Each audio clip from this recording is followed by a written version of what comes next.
Imagine feeling safe, warm, and protected. You've never felt fear, pain, heartbreak, or sadness. But why would you have? You've not been around very long yet, and you haven't seen very much. But you're not supposed to. Right now, your only job is to feel safe, warm, and protected. But suddenly, that's all gone. You feel fear, pain, heartbreak, and sadness. And those are the last things you will ever feel. Because someone has made the choice for you to never feel anything again. This is the heartbreak a child only a few months old experiences whenever they have been aborted.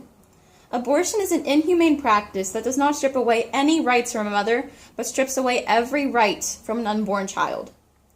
So you've probably heard of abortion before and know that it's the terminating of a pregnancy or the murder of an innocent child, but you may not be sure exactly how this crime is committed. The most common abortion procedure is performed between week 6 and week 16 of a pregnancy, and it's called aspiration. First, a cannula, which is a euphemism for a high-powered suction vacuum, is inserted to a woman's cervix, and it rips the child inside, limb from limb from limb. After this, forceps are used to remove any larger remnants and crush them. After that, the uterine wall is scraped for any other remnants. People who are pro-choice will never acknowledge what actually happens during abortion. They will never say that they support the ripping apart of a child, limb from limb. Because in their hearts, they know this practice is both evil and wrong. Whether you're male or female, religious or non-religious, liberal or conservative, there is no argument to be made to prove that abortion is not unethical and wrong. Michelle Wilkins was a young woman who was attacked at 7 months pregnant. Michelle's baby was removed from her body. She survived the attack, but her baby did not. Now I ask you to ask yourself, how many victims were there in this situation? And you'll probably say 2. Michelle was a victim, but wasn't her baby as well? How is this any different from an abortion? According to the BBC, a common argument against abortion is that the fetus is not a child, but simply a fetus. I ask how the fetus could be anything other than a child. If you allow any human pregnancy to run its full course from fertilization to birth, the child will not result in a baby duck, a baby fish, or a baby dog. It will result in a human child.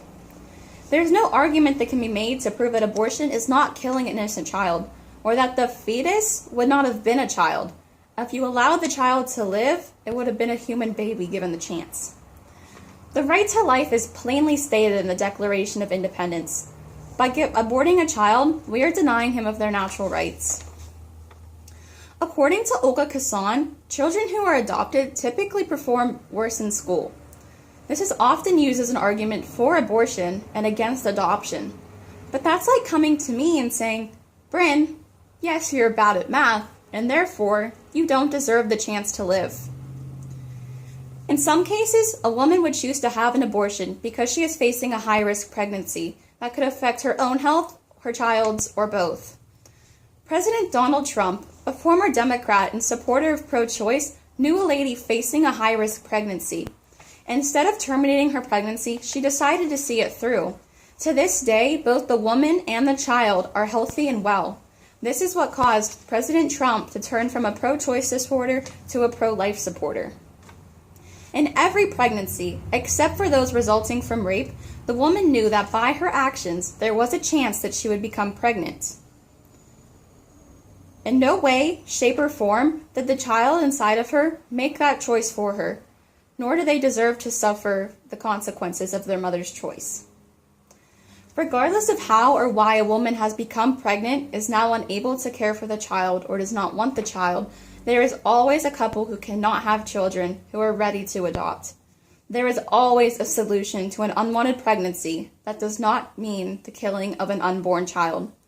Whether you right now consider yourself someone pro-choice or pro-life, imagine if your parents had aborted you, or if you had aborted your child, what you'd literally be doing to them. Abortion is an epidemic. We can all prevent abortion from ever happening again. Support those around you who are facing an unwanted pregnancy and are unsure of what to do. Practice habits that prevent an unwanted pregnancy. And most importantly, never forget that abortion is a crime and that it is the murder of an innocent child.